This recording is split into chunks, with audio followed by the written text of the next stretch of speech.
Yeah, I mean, Nylam, it's kind of been one of those things where I know she's been waiting for that breakout performance for the year, and I know she's put a lot of work in.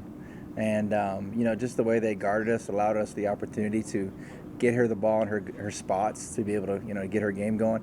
But like I said, I think I told you guys yesterday, at the end of the day, when Jayla Burgess gets going like that and she's aggressive like that, I mean, people have to honor her, because she is very, very good.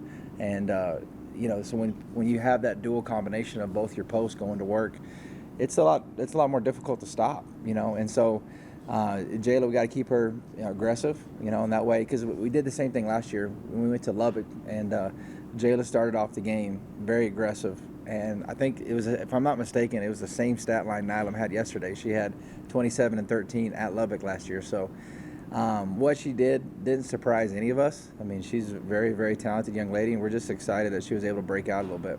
We kind of talked about it yesterday, but the pieces are finally starting to look like they're fitting now. Like Yeah. everything's starting to click. How excited is it a coach to see, all right, now the process?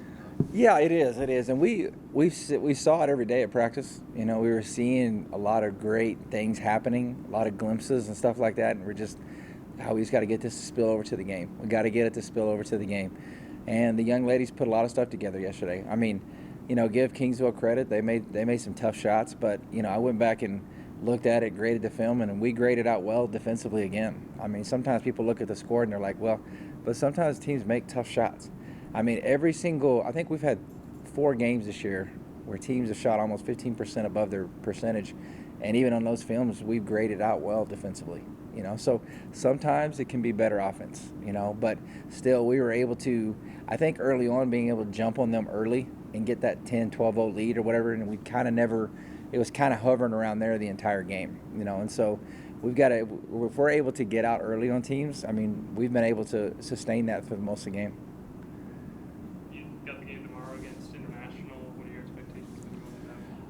They have one of the not only the best posts in our conference, but probably one of the best posts in the country. I mean, the Brown kid is really, really good. She's physical. She's tough. She runs the floor extremely well. She posts up extremely hard. So it's going to be a tough physical battle because she doesn't obviously, I think either second or third, or maybe she led it, I can't remember for sure, the conference in scoring last year. And she's right up there at the top again this year. And so she's a tough matchup because of how physically strong she is. They've done a good job of really putting a lot of really good pieces around her. So, I mean, you obviously see the record at 9-1. I mean, they're a good basketball team. I mean, they got a really, really good Texas A&M international basketball team coming in tomorrow. So it's going to be a battle, but that's kind of what you want and what you expect in the LSC. Kind of a tough time of year for you guys. Christmas holidays, in between semesters. What's coming the next few weeks?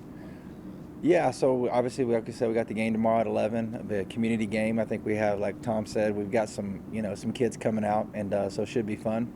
And then the next day, we actually leave to Florida. We plan a shootout out there, and then after that, we'll send the young ladies home for the holiday, and then we come back on the 27th, and we get back after it again, and we have an exhibition game on the 30th against Panhandle State.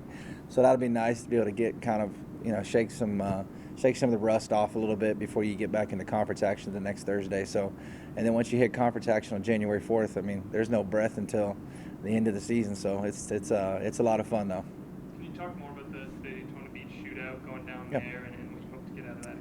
Yeah, so we go down to Daytona Beach. We're playing Montana State Billings, who's been a team that's been in the top 20 most of the year.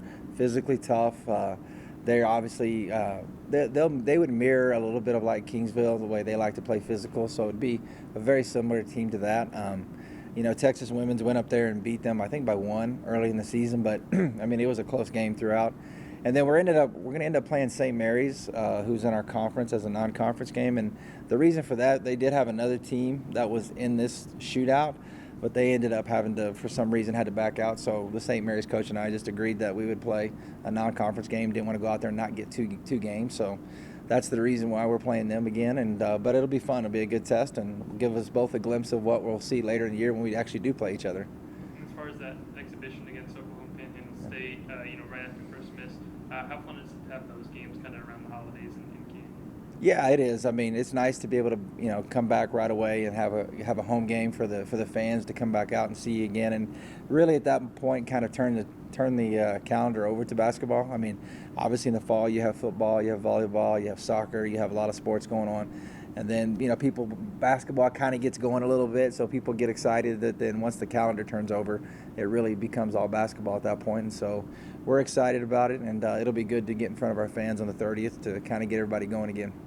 I want to ask you about one of the players you guys recently had commit to the team from Spearman, Braylon Lusby. Can you just talk about her a little bit and what kind of sparked your interest in her bringing her to the team? Yeah, so we obviously, we signed her, and Braylon's one of those kids that, she is a WT through and through.